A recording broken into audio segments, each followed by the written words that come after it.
Governor Mike Parson is approving new changes to education in mid-Missouri. How Columbia Public Schools is reacting to part of the deal. And more storms in the forecast for Wednesday. We've got the timing and the forecast details in my first alert update. Plus, Boy Scouts is changing its name after 114 years. Hear how local troops are reacting. This is KMU8 News at 10. Coverage you can count on. KOMU8 News starts now. Well, Governor Mike Parson signed an expansive education bill which will increase teacher salaries to $40,000 a year and also bring charter schools to Boone County. Good evening, everyone. I'm Evie Allen. Thanks so much for joining us tonight.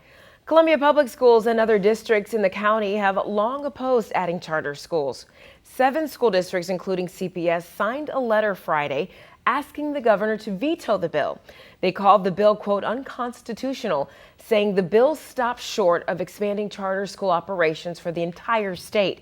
Now, charter schools are funded by the state. This means public school facilities, fixed costs, and staffing would receive less revenue.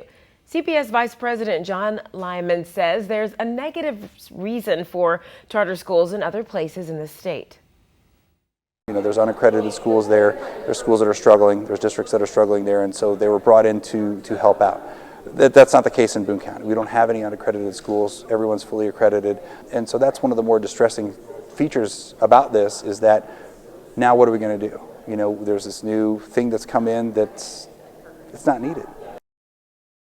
Governor Parson is standing by his decision in a statement today saying the bill advances funding in education and also adding, quote, I have and always will support Missouri teachers. Since the beginning of our administration, we looked at ways to increase teacher pay and reward our educators for their hard work they do, and this legislation helps us continue that progress. KMU8 reached out to the districts who called for a veto, but we haven't heard back yet. All right, thank you, Matt. Columbia Public Schools has plans to redistrict again, and phase 2 involves shifting students at elementary, middle, and high schools. Parents say they generally want to keep their kids where they are, but CPS spokesperson says redistricting is nothing new. The last time high school attendance areas were changed was in 2019. She says in the last 3 decades, Columbia's population was grown dramatically. This has required new schools, which means attendance areas have needed to change. But some parents have concerns about the proposed maps. We're really concerned that by shifting students and families across 63 and across I-70 to go to Battle, that would create a huge amount of additional traffic and public safety impact with the upcoming widening of I-70. Now, if you want to take a look at the proposed maps and fill out a survey, just head over to our website, KOMU.com. Look for this story. The school board will vote on the changes later this summer. The next phase will take effect in 2025-26 school year. One of the nation's largest youth organizations is rebranding its iconic name. KMU8's Kate Devine was able to get reaction from leaders of the Boy Scouts of America, who say the move is to create more inclusivity. Kate.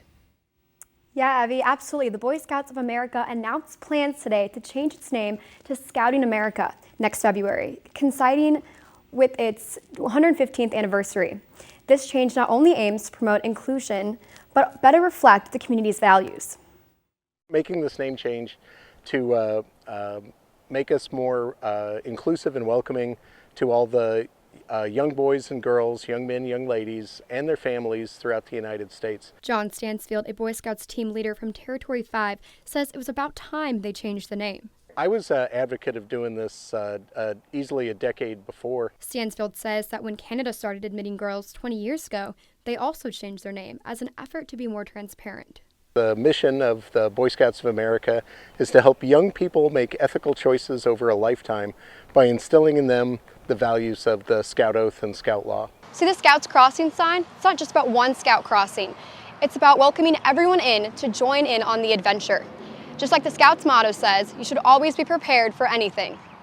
Stansfield says with the blessing of a local council, he and his wife ran a co-ed Cub Scout pack for 5 years before Boy Scouts became co-ed.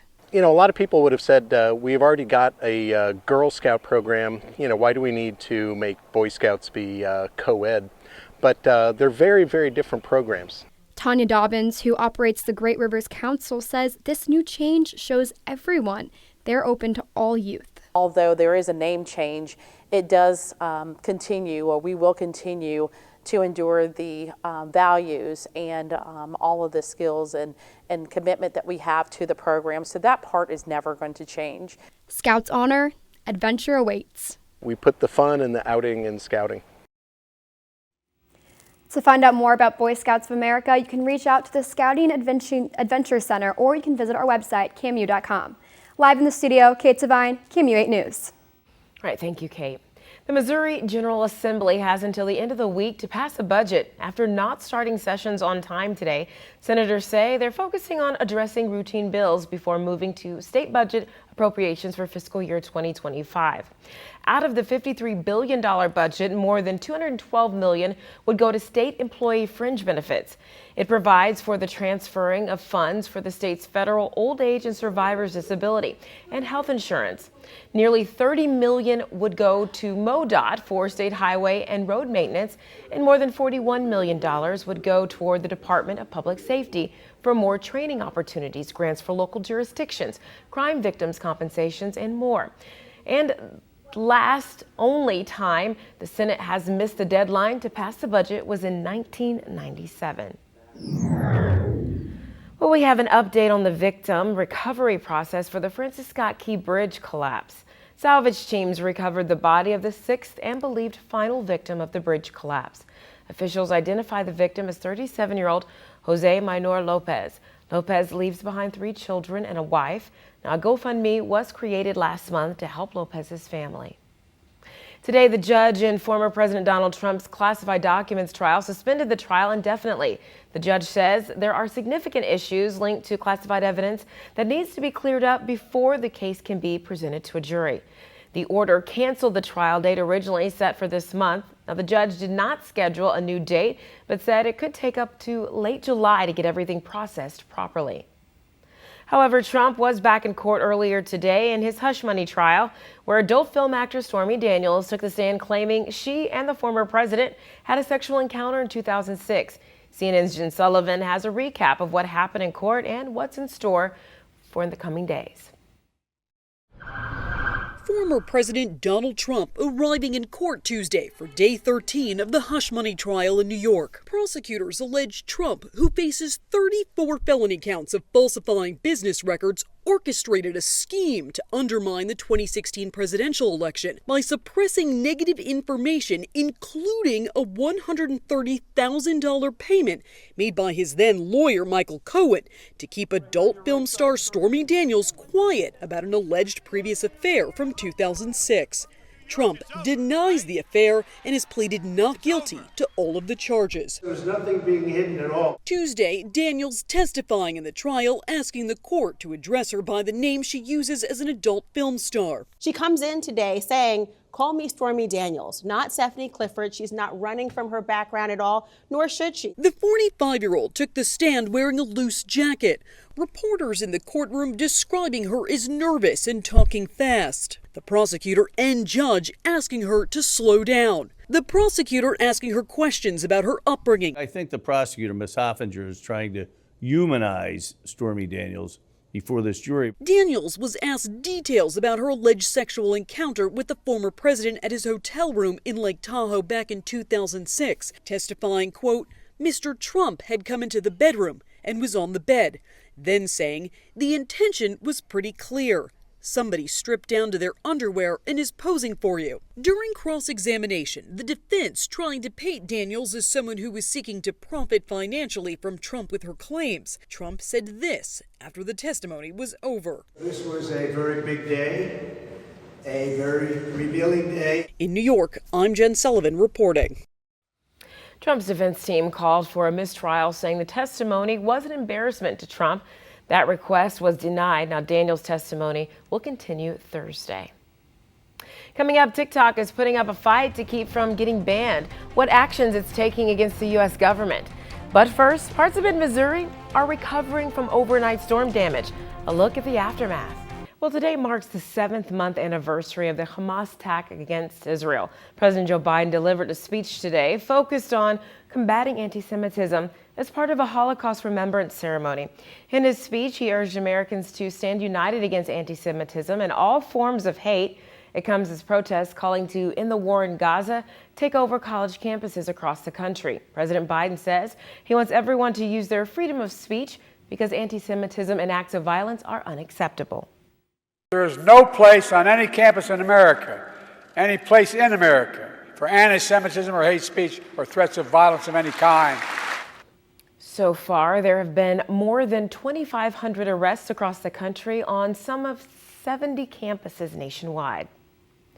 Back in Missouri, this morning severe weather left damage across the state in mid-Missouri. Several counties are recovering from thunderstorms. Crews were out early in Higbee restoring power lines. Now, one resident also had a tree fall on her car. In Rocheport, one resident says a tree fell into the side of his home. He says he's never seen a storm do this to his home before.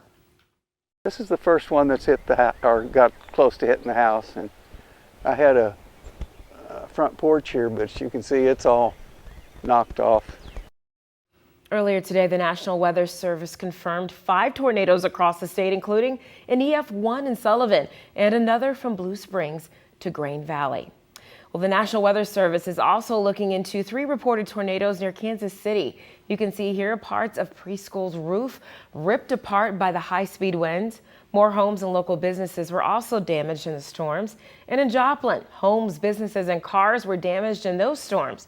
Officials also reported multiple broken gas lines. There have been no injuries reported.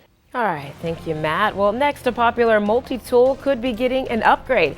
What changes are on the way? TikTok is pushing back against a law that could ban the app in the U.S.